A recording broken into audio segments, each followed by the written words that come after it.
ki ñëwoon démb salaamaaleykum tey jii nag dama leen indil kenn ci seen soppe yi xam nga day am ci génération footballeur bu nga xamee ni du am adversaire même chez ses adversaires dafay am ay soppe à la fin des années 60 au début des années 70 dafa amoon ñaari footballeurs sénégalais yu célèbres au Brésil brésiliens yi dañ leen di waxtaane parce que dañu émouvoir brésiliens yu fi jaar Botafogo jaar na fi joué fii ak Gorée Santos ñëw na fi joué fii ak sélection Dakar Santos bi ñu fi jógee dem Aladji Sarr la ñuy waatee US Gorée nee nañu mosuñu gis joueur bu nekk ci boobu vitesse booleka ak boobu technique Botafogo Sega Sakho la ñuy waatee nee nañu Sega Sakho du woon sénégalais xëy na dafa nekkoon beneen nationalité bu Sénégal jox ko finalement nationalité sénégalaise Sega Sakho nag laa leen indil tey Sega ma bàyyi la nga nuyoo gaañi yow nee naa ko sa émission damay dawal vive allure parce que xajuloo sax ci benn émission mais on va essayer nga nuyoo ñu soobu ci waxtaan bi. asalaamaaleykum maa ngi nuyu téléspectateurs yëpp.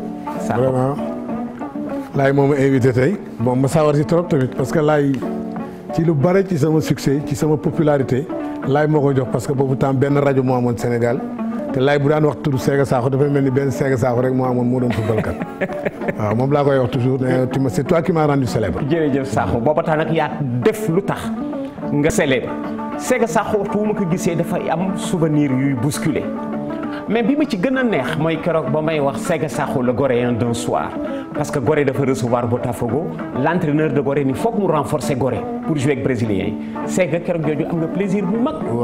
bi la Gorée demandé nga ñëw jouer ak moom avec des brésiliens. c'était Koya moo doon entraîneur u Gorée. bon mu jël Pacheco bu Asfa demi centre daal di may sélectionné ni ma ne ko mais Koya lan la mu ne ma non il faut ngeen football parce que boobu Gorée amoon na benn ailier gauche tamit boo xam ni vraiment bu aayoon trop bu newoon sama ginnaaw mooy Yéen Diouf.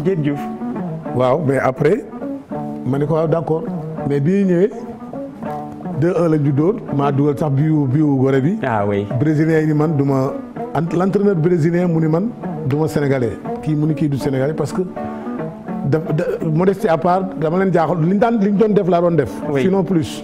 dugg ci terrain bi xam leen yóbbu bon j'avais Gorée nag boobu tax dafa amoon benn xale bu ndaw bu fa newoon bu ñu doon wax Grand Mbodj. mun football trop muus trop. oui bon suñu génération yooyu dañuy wax rek de waaye.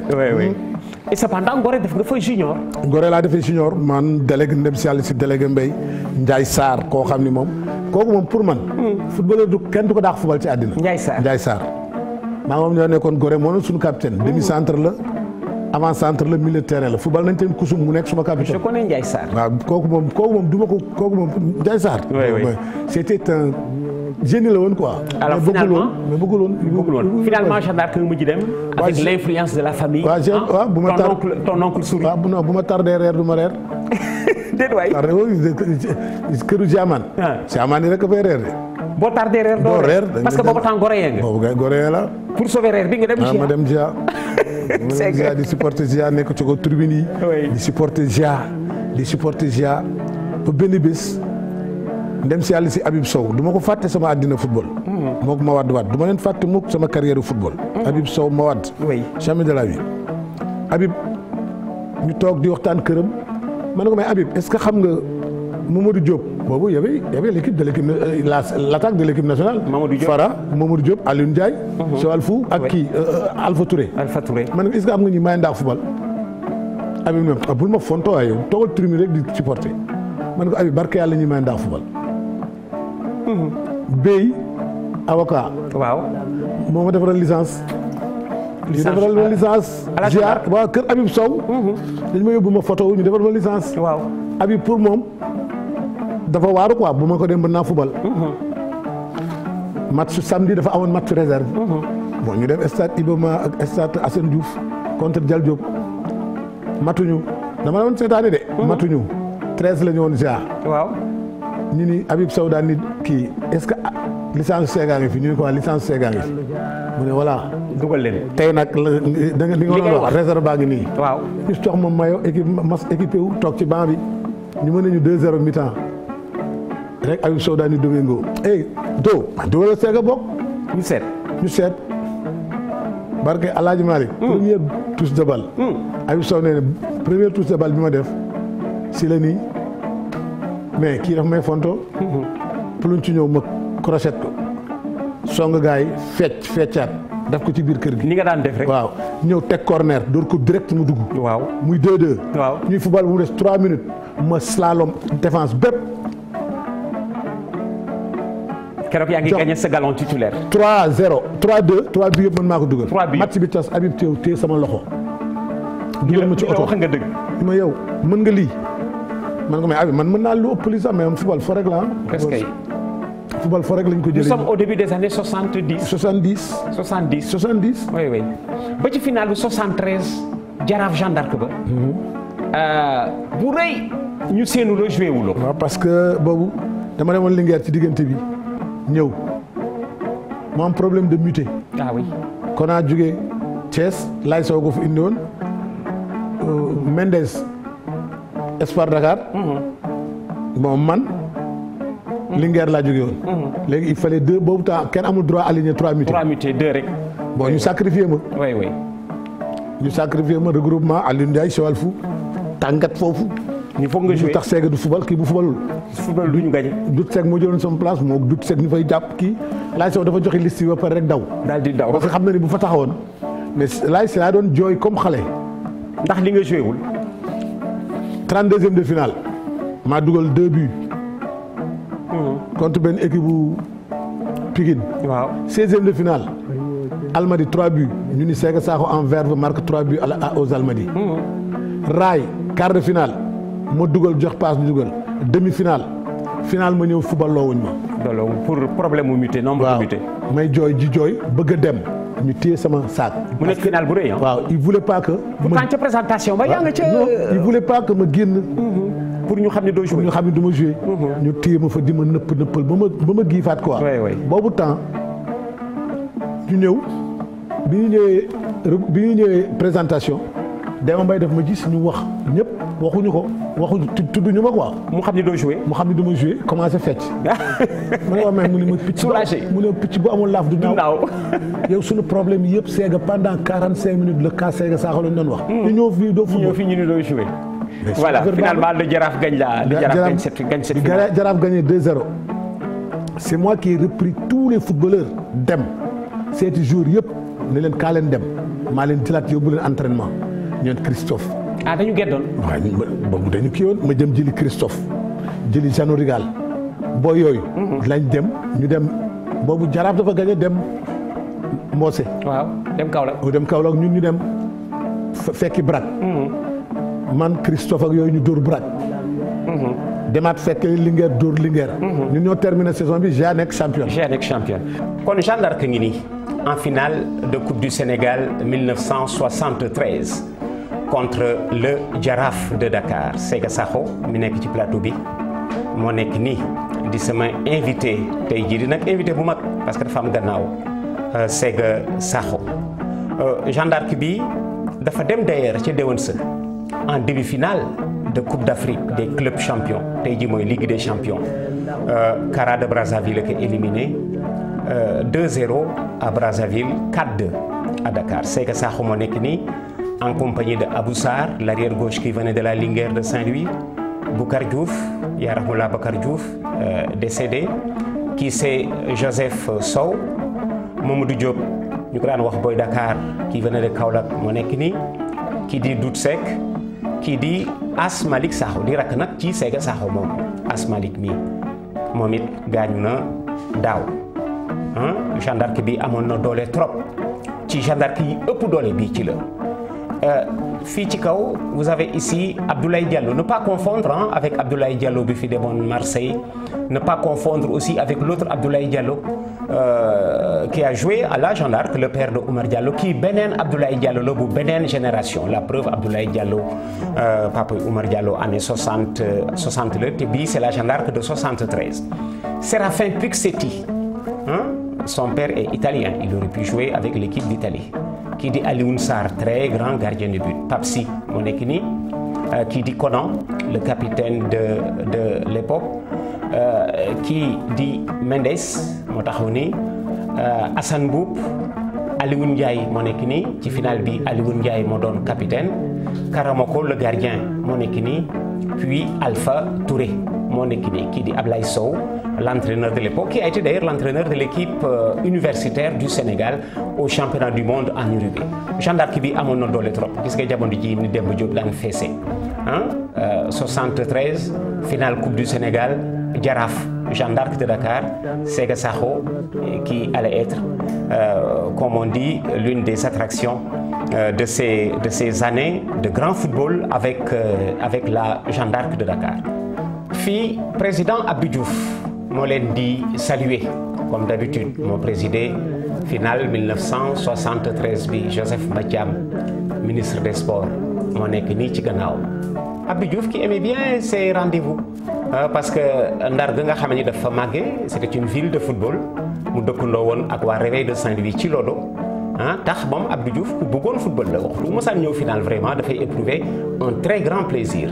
Revoilà notre invité du jour Sega Sakho Pape Si moo nekk nii Abdoulaye Diallo que je vous ai présenté tout à l'heure là c'est Boucar Diouf Alioune Ndiaye defe naa ni am na ci ñoo xam ne bu ñu déggee Alioune Ndiaye kese du ñu xam kana foog ma teg ci cheval fou waaye comme léegi doom yi dañu màgg defe naa ni doom yi daañoo xam lu tax ñu daan wax seen papa cheval fou dafa farlu woon ci affaire yi waaw Alioune Ndiaye il valait mieux l'avoir comme partenaire comme adversaire c'était un des attaquants yu daan terroriser les défenseurs xam nga le contraire mooy faral di am défenseurs yuy terroriser attaquant moom dafa daan terroriser défenseur loolu moo indi gaa ñi mujj ko tuddee cheval fou koo xamee ni wax dëgg yàlla défense yi daf ci daan def lu doy waar fii mooy capitaine alors nous sommes ici avec Sega Sakho ci finale coupe du Sénégal 1973.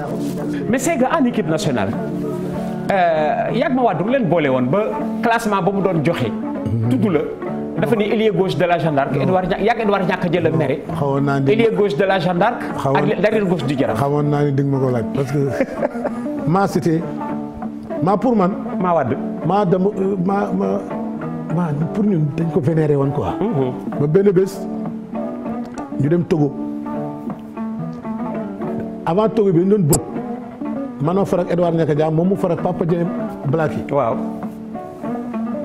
su ma nee nii moom mu am 86 ñu ne am 54 moom mu baatare jox ma série trèfle 4 trèfle la ma jox Papa Dieng daal ni kër Edouard passe maa ñu jël tout Edouard mi ngi woon ak Valet Pic wan ma ko nii ma commencé di défoulé naan ay bii noonu ak kon del laa di ko saboté quoi. waaw mu xam ni moom laay saboté ba pare rek dem Pic Edouard ñi nii Valet rek mu jóg Papa Dieng ce n'est plus une partie de bolote c'est une partie de mbalak man xale du ma yab ndeke daf ñu ci gardel daa waaw ñu dem ñu war a football ak Togo mu ñëw Lamine Diack boobu moo doon ministre. waaw ñëw Lamine Diack ngi ci fii def briefing.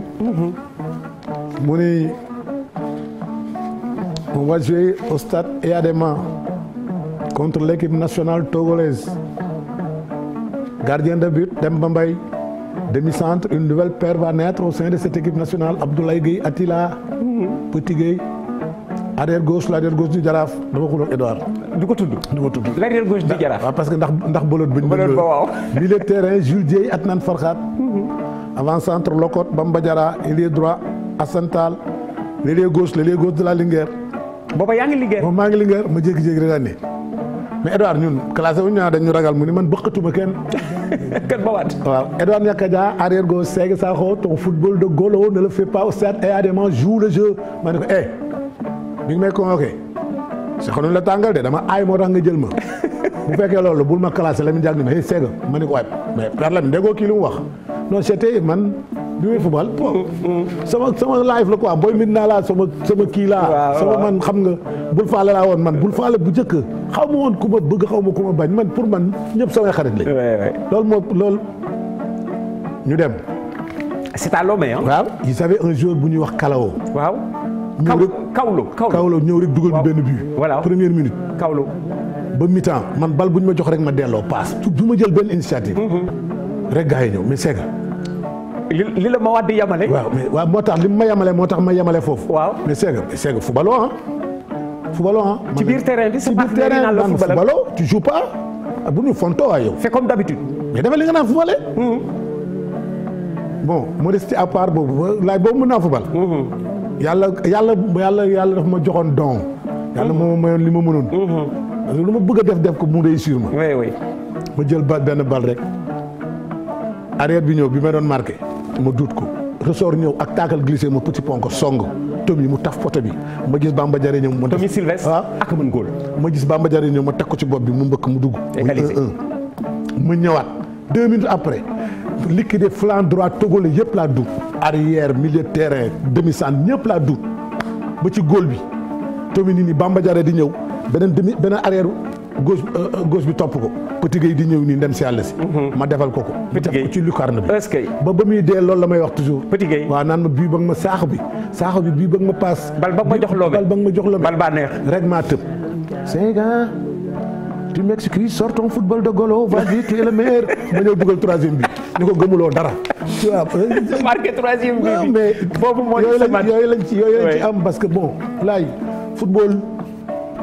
mooy la wax sama gars yi man leen football moo tax ñu xam ma. wax nga dëgg. man sans le football kenn du ma xam je serais anonyme. moo tax football laa gëm. wax nga dëgg àddina laay dara. kaf na fooree tane nit dimbali ko. ba tiitaru amul fenn ngandalu amul fenn. mais togolais yi aussi jàppat nga leen fa. waaw jàpp boo xamee ni Pape Diop mooy entraîneur. Pape Diop ak Kaloksaay. ñu def fa 1-1. c'est toi qui marque à la 44e. mi-temps 1-0. mi-temps waaw. mais bu ñu égalise à la 78e. boobu y avait man Mbaye Fall Yamagor Léopold Diakhou Gueye Cheikh Fam. Omar Diop waaw moo doon suñu capitaine. Zebio arrière gauche. waaw boobu ñun la woon. Moustapha Ndiaye waaw. waaw. Amady Diop a góolu. Amady Diop góolu. waaw Demba Mbaye magal ko waaw. boobu temps la bon ñun amul woon ay ñun. bu ñu fubalee ba pare ñun ñëpp ñoo doon tase tànn beer. ñooy baali ñooy defandoo ñëpp ñooy dem ñaani ñun ñëpp. Fii nous sommes à Lomé en 1975. Séga Sakho est en équipe nationale. Ce soir-là, il va faire un très grand match en équipe nationale. Séga Sakho est ici en compagnie de Moustapha Ndiaye de l'US Gorée, de Oumar Diallo de l'US Gorée. Le voilà Séga Sakho, aux côtés de son ami de toujours, Mbaye Fall Jaraaf, Cheikh Fam Jaraaf, Mohamed Silla, ñu ko daan wax Gaulier, qui venait de Taïba, très grand avant-centre, très lourd de frappe. Et ici Valera du Dial Diop qui va terminer sa carrière, souvenez-vous, à l'US Gorée. On monte et là c'est Kaloksaay. C'est un des Hongrois yi nekkoon Dakar. Kaloksaay, Dozay, Moachi, ñett la ñu woon. Ki nekk police, ki nekk ASFA, ki ci des nekk en équipe nationale. Le voilà Kaloksaay. Ici il est en compagnie de feu Pape Diop, génn àddina daaw. Ici c'est Abou Sarr, je vous l'ai présenté tout à l'heure, l'arrière gauche de la Jeanne d'Arc qui venait de la Linguère de Saint-Louis, Oumar Diop, capitaine, il est de l'ASFA. Ici c'est Yoro Diong de la police, Diakhou Gueye de la police, Amady Diop, le voilà Amady Diop, moom tamit qui était de l'ASFA, Ibrahima Ba Ouzobio, di ngeen dégg léeg-léeg ma koy waxtaane, Ibrahima Ba Ouzobio di papay Ibou Ba, mi fi joué Milan. Et là c'est Yamagor Seck. Vous avez souvenir de son fameux penalty à la Tabaski 1976 contre le Togo. Mook Léopold Diop, le voilà d'ailleurs. Léopold Diop dans cette grande équipe du Sénégal. Ici, l'autre gardien, Demba Mbaye, qui était presque en fin de carrière parce que là c'est son cadet, Amady Diop, qui s'est retrouvé titulaire. Alors ce match-là à Lomé, nous faisons match nul, 1 but partout contre le Togo. C'est justement Séga Sakho qui ouvre le score à la 44e minute, juste avant la mi-temps. Il fait un très grand match ce soir-là à Lomé. Les Togolais égalisent à la 78e par un redoutable gaucher du nom de Mebounou. Oui, ça va rappeler des souvenirs à Séga Sakho. Ici donc, c'était en équipe nationale. Séga Sakho, Pape Diop l'aimait bien. Parce qu'il me disait, tu sais Ablaye, Séga fu mu nekk c'est la joie. C'est toute la joie. Il me dit même bu nekkul en forme dama ko daan bëgg di yóbbaale en équipe nationale. Parce que fu mu nekk ambiance bi day nekk day waxtaan. Te xam nga léeg-léeg pour bien jouer, tu as besoin de te détendre. Et Séga c'était un animateur qui ne portait pas son nom. Voilà pourquoi l'équipe nationale avait besoin du footballeur et de l'homme. Séga Sakho, jovial, facile à vivre, très grand animateur en équipe nationale. waxtu wuñ ko musul woon convoqué dafa daan wéet moo tax Pape Diop dafa defoon ci Séga presque l'animateur du groupe même bu nekkul en forme daf ko bëggoon di yóbbaale. Séga Sakho boo nekk nii tey di suñu invité ci ñëwoon démb. Alors tu as fait Jeanne d'Arc,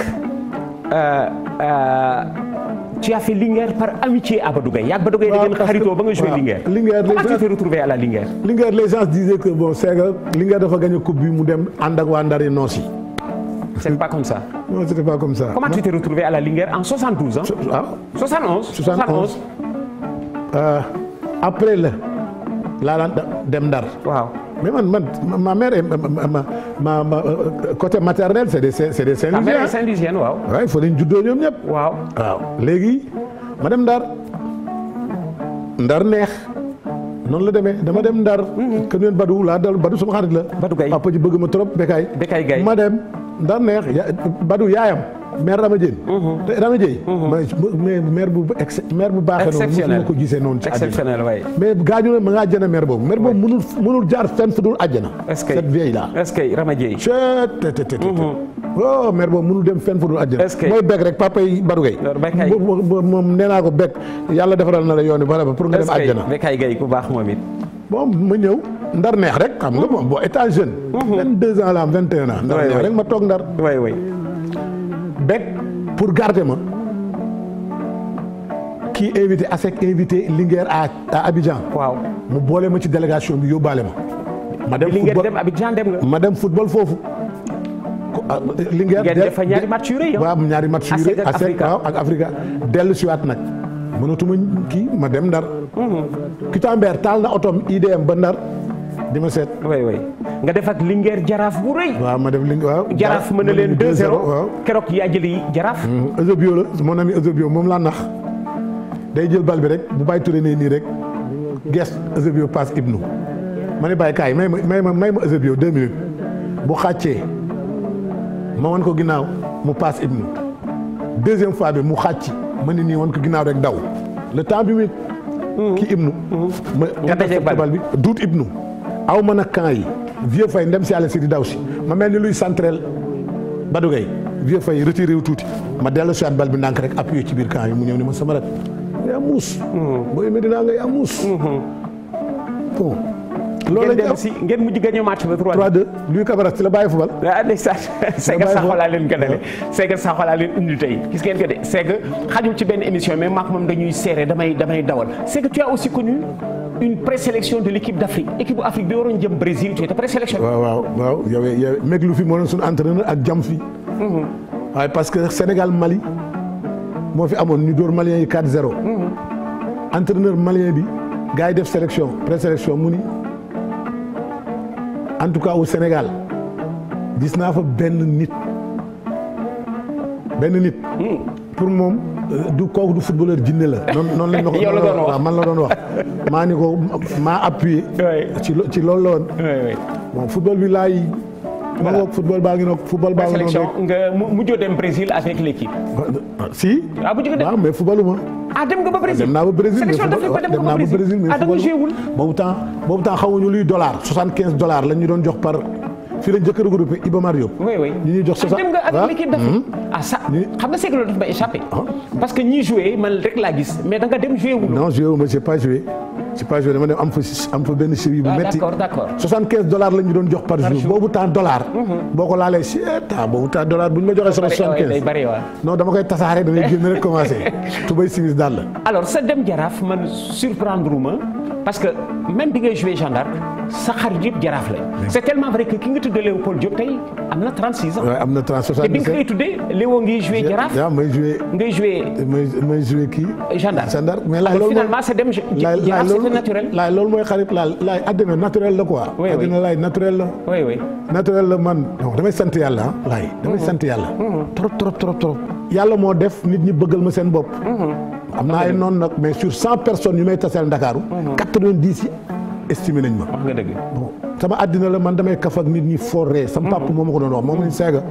la première fois que j'ai. sa papa qui est ancien footballeur. mon père waaw sama papa bi mu jëkkee il ne m'a jamais vu jouer au football. ba benn bés Cheikh Assec d'Abidjan. ma ne ko papa man maa la daaxoon football yow capitaine d'équipe Iba Diop Mar yooyu c'est révolu. càmmoñ nga may càmmoñ xam nga j'ai un jeune frère qui joue à la GA. waaw Asmalik Sakho ak équipe nationale. waaw gaañu na ma yóbbu ko Mbour suul ko. waaw. paa bi ma jox ko carte moom sama sœur Kiné ñu ñëw seetaan si. sam papa toog ci kaw tribune yi ancien footballeur. oui annexe loge. Ibrahima Sakho. waaw annexe loge. rek nit ñi di dugg. équipe yi ñaari équipe yi dugg. waaw sam papa gisuma. daal di doo joué waaw daal di kii mais c'est que dafa may fontoo mu ngi may invité fii ndeke classé wuñ ko. benn waaye ngi dend ak moom daal ni ko ah mon père Sega Sakho ngay wax mu ni ko waaw. maay papaam mais mi ngi may invité bi mu ni ko mon père yaay papay Sega mu ni ko waaw mu ni ko taxawal sama papa ba ma ko doon nettali mu ne ma taxawal tuuti. xam nga ñëpp daan génn man maa daan mujj a génn. waaw bi ma jëlee bal bi roulé ko. waa découverte lay jàkkaar lool. waaw découverte ñëpp jug taxaw. yooxu ku werte ñëpp jug taxaw. waaye ni sam papa ki nga doon laajte mi ngi noonu. Sega Sakho nga noonu di dugg buy dugg nii lañ koy yooxule. sam papa nee na karaw yi taxaw. muy bëgg a jooy bët yi fees del mu ni mais mon fils est estimé à ce degré. ndeysaan. Sega nii la ko nit ñi bëggee. nee na mosul woon gëm nii. xamoon ne rek man damay football chaque dimanche. mais mosuloon xam degré. d'estime bi nit ñi amoon ci man. man bon amoon naa chance modestie à part. que tu ngay supporter GA ngay supporter Jaraaf ngay supporter Gorée ngay supporter ñëpp ñoo ma bëggoon. boobu chance la ma yàlla mayoon parce que je faisais du spectacle sur un terrain de football. dama doon foofu c'était l'intelligence en mouvement. dama doon def ay roulades ay yoo xam ne doo ko sax xalaat ci football. moom laa doon inventé di ko def. parce que nag dama jaaroon ci benn école bu ngadd. ban ci la bu ñuy wax zone A. école de football la. non zone A non du école football. waaw c'est un quartier boo xam ne ñun. football kan fa nekk. man Bamba Diarra Assane Mbuub Seybani Gueye Eusebio Tidiane Sy Ifa Berete ndem si yàlla si ñun ñooy Habib Ngiraan. Pape Ndiaye Aaw ñun ñooñu ñoo foon ne woon Seydou Sow. ñoo xam ni am na ñoo xam dañu mënoon football trop zone A mais seen papa bëggul woon ñu football jàng rek. waaw ñun famille footballeur la ñu woon. moi ma famille c'est tous des footballeurs. Tidiane Sy sama grand frère la. Souri sama nijaay sama rakku yaay la. Pape Sy sama nijaay Pape Sy Espoir Dakar. Tonto mon grand frère ailier la woon. suñu kër ñëpp footballeur lañu woon. amoon naa sama benn cousin bu ci doon nekk sax ñu koy wax Habibou Sarr. Habibou boo waxee man bu ñu waxee famille bi ñëpp footballeur mu ni man góolu handball laa. mais c'est que sa carrière. fait bi mu ci gën a marqué. yow sax da nga koy fàtte su ma la bàyyi woon nga waxtaan ba jeexal di nga ko fàtte. Sega góolul nga Jeanne d'Arc. waaw góolul naa Jeanne d'Arc à. góolul nga Jeanne d'Arc à Alger. à Alger. Sega Sakho góolul na Jeanne d'Arc à Alger. parce que Sega Sakho va nous raconter comment c'est arrivé. parce que dañ dem Alger pour ñoom bu ñu ñëw Alger Thiam dem si yàlla si ñu gis ko ni ma sœur la. ñu def ni Thiam ma sœur la. mais bi ñu jógee boobu ñoom Belcourt la. waaw. terrain en tuf boobu. Belcourt bu Lalmas. waaw bu Lalmas. boobu terrain tuf nga terrain tuf amul gazon amul dara dañ koy tooyal. waaw naari foofu la ñu yóbbu woon. musuma gis góol bu mel ni Thiam. gis naa terrain Belcourt bi. gis ñu naa ñëw piic remplaçant la woon boobu Alpha Touré Cheval Fou Mamadou Diop Alioune Ndiaye. ak Faragomis ñoom 5 la woon. Jacques Sadio ndem si yàlla si. Boucar Diouf. Omar Diop. Assane Mbuub. Amar Diop Dada Assane Mbuub. Thiam moo góolu. Jules Niang dem si yàlla si moo joué arrière. frère u Matar. waaw ak Cissé Olga. moo football arrière gauche. Thiam góolu. Piip Fara dugal. naari égalisé Fara dugalaat pour ñoom mosuñu gis équipe kii 2-1 ñoom ñu égalisé ñu dugalaat 3-2 ñu xam ne ñii kii lañ benn personnalité moo wàcc ci kaw woo arbitre bi wax ak moom dafa ñëw rek nit ñi Thiam carte rouge. Thiam deful dara. boobu xeex bi am na Karamoxo gars yi gaañ ko mënoon góol remplaçant góol. mënatul góol. waaw ba jékki-jékki boobu Souri. Thiam ñi ngi ko rouge. Karamoxo ñu gaañ ko gardien remplaçant mënatul góol. waaw ñu gaañ ko dañ ko dóor bant. xeex la woon quoi rek. est-ce que xam nga bant bañ ko dóor poto corner ba la waaj a corner bi Assour a ko dindi. poto corner ba la waaj a arrière gauche bu ñu doon wax Assour la. moom la sempi ñëw gauche bi moom la ko dóor. léegi nag problème mu gardien am ma jéggi daal ni Souri tonton mu ne ma ne ko man mën naa góolu mais man góolu laa commencé. Souri moo leen yóbbu. waaw Souri moo doon délégation. waaw ma ne ko tonton mais mën naa góolu. nga góolu. ñu ne ma kii jox ma mayo yi ma kii dugal. gars yi dóor may plongé di génne jàpp bal. gars yi dóor ma 2 buts mais 2 buts yi mënuñu ci dara suñu waa kër yëpp bu ñu réunir woon bal yooyu duñ ko jàpp. mënuñ ci jàpp. dañuy may tiim nii. mais les Algériens. après incident ils ont eu si peur que dañu forfait. waaw dañ ni duñ ñëw. match retour. parce que buñ ñëwoon fii Sénégal yëpp a ngeen doon xaar. 30 jours dem si yàlla si naan ma match bi sama vinaigre ak sama poobar ak kaani maa ngi kaa dëbb maa ngi ko fa bàyyi sama kër pour mu gën a nëpp. Séga Sakho mi góolul na Jeanne d'Arc match boobu nga xam ne keroog tout le Sénégal était Jeanne d'Arc. incident mêlé Karamoko li ka tey góolu bi Thiam blessé poto corner ba la waaj a sempi dóor ko Séga mi moo góolu. Séga tu t'es retrouvé en France avec Mbaye Fall. à 50 ans waaw on a joué jaaxal tubaab bi nag dañ jaaxaloon tubaab bi trop. parce que xam nga loolu aussi dafay échappé ñu bari xam ñu Séga joué na en France. Platini daf ñuy xool maa ngi Mbaye Fall ñuy football match bi tas mu wàcc ci kii bi daal ni mais qu'est-ce que vous foutez dans cette équipe. vous avez votre place dans n'importe quelle équipe européenne. mais boobu ci benn équipe ngeen joué noonu. 50 ans. ngeen joué en levée de rideau. parce que boobu temps non ñun 50 ans bu championnat bi ñuy football. équipe comme par exemple léegi Paris Saint-Germain. waaw seen réserve la ñuy footballal. waaw football réserve bu Marseille équipe CFA waaw dañuy football réserve bi la ñuy footballal quoi. waaw ñoom nag ñoo waroon football nag deuxième heure ñu gis ñu jaaxal leen. mais laay. Mbaye Fall. plaisir la. Mbaye Fall. mais joué avec Mbaye Fall. à 50 ans nous même partout. Mbaye maag moom burlenge nañ fu ne. football nañ fu ne.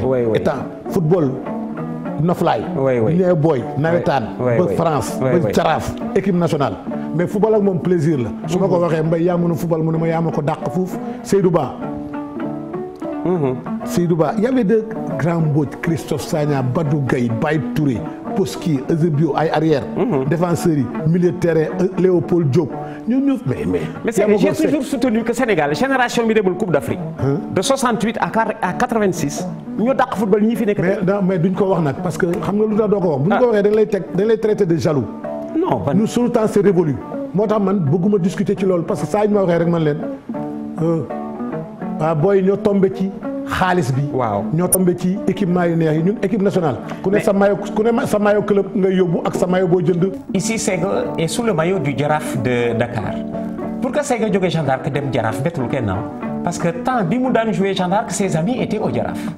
dafay jouer Jeanne d'Arc mais ses amis étaient au Jaraaf c'est lui qu'il fréquentait bu nekkul à l'entraînement bu joué wul c'est lui qui les fréquentait tellement vrai que ki mu tuddee Léopold Diop tey jii il approche la trentaine waaw ki mu tuddee Léopold Diop approche la trentaine Léopold Diop Sakho Léopold mooy turandoo xarit baa ngi nii soppe bi Mbaye Fall kii nag moo di Seydou Ba di ngeen dégg léeg-léeg ma koy waxtaane ak a neex tànk Seydou Ba ak a neex tànk ak a mën football qui a fait la police qui a fait le Jaraaf de Dakar voilà c'était une bande de copains en équipe nationale ils sont du même club Jaraaf et quand ils se retrouvaient en équipe nationale terrible waaw c'est-à-dire que xam nga léeg-léeg da nga naan Sénégal ñi demul Coupe d'Afrique des Nations ñi demul Coupe du Monde ñoo dàq football gis nga génération bi demuñu Coupe d'Afrique kenn xamu ci Coupe d'Afrique mooy génération bi nga xam ni de 68 à 86 qualifié wuñu mais booba temps ñi leen daan éliminé dañ daan gagné Coupe d'Afrique naar yi la woon Ghana wala Guinée rek ci ñooñu rek lañ daan tombé mais ñi kenn demul ñu des gëm naa di équipe yi fi nekk léegi ñi leen dàqul football Léopold Diop Mbaye Fall Seydou Ba Séga Sakho le plus brésilien des footballeurs sénégalais même au Brésil il est connu on l'appelle le Garrincha sénégalais parce que dafa mos a jouer avec une équipe du Brésil bu fi jaar gaañi ñibbi yóbbaale sensation yooyu le voilà Séga Sakho l'invité du soir. El Hadj Diouf joué nga ak papam. waaw Poulo moom sunu avancement El Hadj Diouf baayam la Poulo dàqoon football El Hadj Diouf 10 fois. wax naa ko nee naa ko sa papa Poulo dafay attaquer le but adverse dès la ligne. 10 fois Poulo sur un terrain de football. waaw pied gauche pied droit. su ma nee nii mu def nii ba def nii dafa mënoon football Poulo. Poulo li mu footballal réveil de Saint-Louis. c'était la grande équipe du Ndiambour. footballu lu ko Ndiambour Poulo Gaynde Baara. Ibou Ndaw Kébé mais réveil de Saint-Louis sax la gën football. professionnel Portugal après. tu vois loolu la moom booy yi fii tombé nañ ci xaalis tombé nañ ci kërankëra. moo ñun suñu problème mooy ñun mosuñu xalaat prime de match xamuñu ñun dañuy football laay jóge nañ fi Togo football Togo ak Ghana. ñoo bokk frontière. waaw comme dañu football Togo avion lañ demee. match bi tas le lendemain ñu jël car jaar frontière bi. dem Ghana football. mu tas ñu jël avion Nigéria. Cameroun dellu si Dakar 5000 francs lañu joxoon argent de poche. doo ko sax xalaat tu viens pour jouer. te nag boo duggee terrain dafay mel ni c'est sa nation la dañ bëgg suñu réew. boo gisee man may accroché wu ci football ba léegi man sama réew laa bëgg man boo sama sago. Sénégal fu ne lay dem. wax nga dëgg fu ne lay dem. mais nag ñu bàyyi à titre posthume dinaa la may benn anecdote la. waaw gars yi dañ may wax man leen toujours nous anciens footballeurs on commande pas on a beaucoup fait pour ce pays ne nous a rien rendu. léeg-léeg dama naan gars yi comme que à titre posthume rek nañ ma jox avance sur Jaxal. avance sur Jaxal liñ la war a indi de mon vivant. waaw de mon vivant. ti ngay traîner ay kii karang-karang kër dugg fii di lijjanti di karang dara baaxul su ma deewee mais les enveloppes Séga Sakho yàlla na yéex. Séga Sakho bu dee. kii 5 millions yi moo joxe kii Jaxal 2 millions karang-karang. de mon vivant. boo ma naree jox 2 millions. maa ngi dund jox ma 1 million. 1 million nga lekk ci. mais loolu la même ñun dañuy xaar ba. Séga Petit Gueye barki démb la dee. est-ce que. barki démb la dee. ton coéquipier. kii gisuñu fa kenn. oui ci kilifa yi. mais Pape Diop dee na fi Bokandé il a fallu que man Bokandé c'est moi qui ai pris cette décision en annonçant le décès de Bokandé ba pare wax leen ñun boobu Malick Gakou mooy ministre. waaw ma ne ko Malick Gakou on prend Bokandé yóbbu ko ci diggu terrain bi. sargal ko Demba Diop lañ koy robe. c'est moi qui ai eu cette idée. très bien. wax leen ko ni ko Demba Diop lañ ko parce que kii icône la woon. ñun deewaguñu mais kii icône la. est-ce que. kii icône la woon. mais il y a de grands footballeurs yoo xam ne Sénégal ils ont mouillé leur maillot partout. mais laay boo leen gisee léegi. mais. wax nga dëgg wax nga dëgg. parce que international statut la. heureusement que vous êtes organisé. waaw waaw léegi en amical ah. oui Cheikh Seck mooy président mooy suñu président waaw. mais kii la nu mu tuddati international statut la. wax nga dëgg sax. statut la nu la l'international de football dafa taxaw ñu dóoral ko hymne-am. waay ñu koy way. wax nga dëgg. ci yow laa monsieur Faure ni hymne national. président de la république lañ koy tëggal. militaire ak militaire ak sportif ak sportif. wax nga dëgg moom ñoom rek lañ koy tëggal. wax nga dëgg Sakho. c'est que bon. mais c'est que xam nga fu may tëjee ak yow. sa papa Ibrahima Sakho capitaine USI ak Iba Mar Diop. bi ñu tuddee bii stade. sa papa xamoon nga loolu ci moom. sama papa Iba Mar Diop sama pooju papa la deewee à Bamako. est-ce que en 1951. waaw sama pooju papa la deewee à Bamako j'avais 2 ans. photo bi pièce d'archive la dama ko indiloon Séga Sakho parce que gëmuma ni war na ko mën a am su fekkee ni mu ngi archivé li tax ma indaaleel ko papaam daf ci nekk footballeur. ici à Bamako nous sommes à Bamako Séga était déjà né mais gëm naa ni boobu temps xale la trop ba xamul li papaam di def alors papaam moo nekk nii tudd Ibrahima Sakho doon jouer ci équipe bu ñuy wax USI c'est l'ancêtre du Dial Diop. c'était le 6 mai su ngeen remarqué photo bi ñaari croix laa ci def bii di Ibrahima Sakho papay Séga Sakho bii di Iba Mar Diop. Iba Mar Diop moo nekk nii mook Ibrahima Sakho papay Séga Sakho ñoo bokkoon benn équipe USI. alors photo bi li nga def pièce d'archive ci ngoon si Iba Mar il a joué cette demi-finale de coupe d'Awoyof à Bamako dee ci guddi gi parce que ci match bi daf ci am malaise mi ngi nii ci match bi nga xamee ni bi mu koy joué il lui restait à peu près 6 à 7 heures à vivre parce que après le match dafa décédé stade bi ngeen dégg ci avenue Blaise Diagne bi ngeen di dégg kii la ñu ko tuddee Iba Mar Diop le voilà Iba Mar ki ñu tuddee stade bi ci Blaise Diagne mu ngi nii ñu bare d'ailleurs defoon nañ ci confusion il s'agit de ce Iba Mar là qui a joué à Gorée d'abord après le dem USI c'est le matin de son décès à Bamako parce que là c'est la veille du match le matin mu décédé ci guddi gi après le match malaise il paraît insuffisance cardiaque sonn il ne s'est pas remis de cette fatigue après le match il faisait très très très chaud il paraît alors Iba Mar moo nekk nii fii ci suuf ma def croix bi ci wetam kii di papay Séga Sakho ñi ko gis ne dañu moo dàqoon football fuuf Séga Sakho et que li Séga Sakho di def yëpp teyu ko ci papa ji la ko doonee Ibrahima Sakho kon bokk doonu na bàyyam moom Séga Sakho mi ci plateau bi tey. laay ñun ñëpp ñoo bokk. tey bu ma xeexew nag yow bu ma génnee ruus. wax nga dëgg sax dañu ma naan maamu Ablaye Diop ak sa maam ñoo bokkoon léegi. wax nga dëgg moo tax dañu war a booloo ñun ñëpp. wax nga dëgg sax gis nga sa football la. suñu unee bu ñu booloo avant ñuy dem contre Côte d'Ivoire. waaw ñun ñëpp ñu booloo raxas xol yi wootante waxtaan suñu biir. waaw ñun ancien ñu jox ñu suñu gëdd. wooñu ñu wax. waaw billahi barke Khalifa Ababacar Sy bu ñu yàlla danañu jàppale. ñu qualifié parce que lenn mooy problème bi. Sénégalais bu ñu juboo dem nañ suñu juboo rek am nañ bëgg. Séga Sakho suñu juboo rek am nañ bëgg mu daal di yomb. mu yomb mais fii animosité yi kii te àddina kaf la foo ree tane nit dimbali ko jeex na loolu rek mooy. àddina topp yàlla. Séga Sakho neex a nekkal Pape Diop daf ma daan wax laay Séga bu nekkul forme dama koy yóbbaale ma ne ko lu tax mu ni ma Séga ci groupe bu mu nekk y a la bonne humeur waxtaan ree stress bi daf koy dindi looy tëjee Sakho. waaw kontaan naa ci yow maa ngi sant ñëpp vraiment waa Ndakaaru waa Sénégal sax laa wax man bëggeel bi ngeen ma bëgg gi ngeen ma bëgg moo ma jaaxal xale yu ndaw yi mag ñi jigéen ñi ñëpp fu ma romb seega tafa fii kaf fii wax ma lu leen man du ma dégg nijaay du ma dégg papa du ma dégg maam seega rek laay dégg xale yu ndaw yi seega lañ may woowee waaw maa ngi ñaan daal man et puis nag man sama yaay laay ñaanal mu gudd fan trop.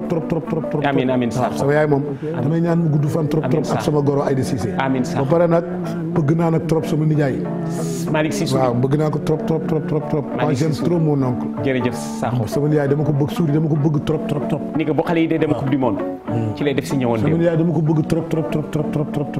jërëjëf dooma parce que doom mi dañ ma bëgg. jërëjëf Sakho ba pare nag benn kilifa laa am man am na koo xam ni. su ma ñëpp ne bàyyil ma bañ moom bu ñëwee ni ma bàyyi rek ma bàyyi. kooku nag Yves Diagne ma tudd.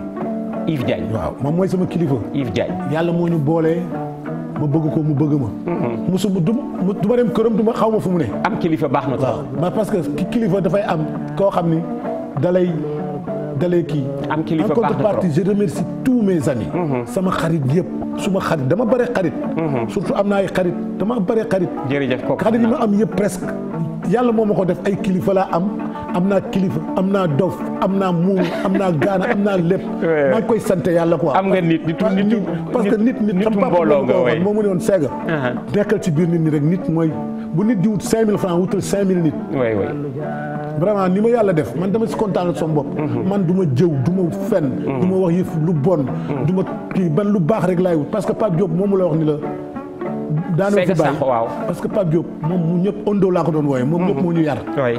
parce que man bu ma nee équipe nationale regroupement ñëpp dañuy teel a ñëw parce que dañ naan seegaa nga fa. waaw maay dugg fii kenn du xuloo. di animé waxtaan maay waxtaan ay may rek ñu kaf di ko juree dàqee. jërëjëf Sakho Sega Sakho laa leen indi tey kenn du doyal ci moom mënoon naa def ak moom ñaari waxtu bi ñu door làkk ni 30 minutes lañ am xam naa ni nga toll xaj nga ci 2 heures on va synthétiser. ma indil leen ko mu nekk nag c'est vrai xaritu nit ñi ci moom laa mos a gis entraîneur bu ni ma bu nekkul en forme dama koy yóbbu ndax liggéey bi muy liggéey ci biir groupe bi ba jour yëpp ànd soudé di kaf di ree te lu am importance la pour gagner match. mais mere naa la nag de parce que da nga bàyyi ba suba la tabaski. nga invité ma ñëw fi midi ba kii mbéy yi il faut que. waaw d'accord maa ngi nii di la bàyyi. Sega Sakho moom laa leen indil tey mbokk yi ñëwoon dem rediffusion bi nag lundi. 12h30 pour ñi ma koy laaj parce que Sega gëm naa ni émission bi bu jàllee ba ñi ko gisul dégg ko daañu ko bëgg xool c'est le lundi à 12h30 Sega merci d'être venu. merci Laye jërëjëf merci bien.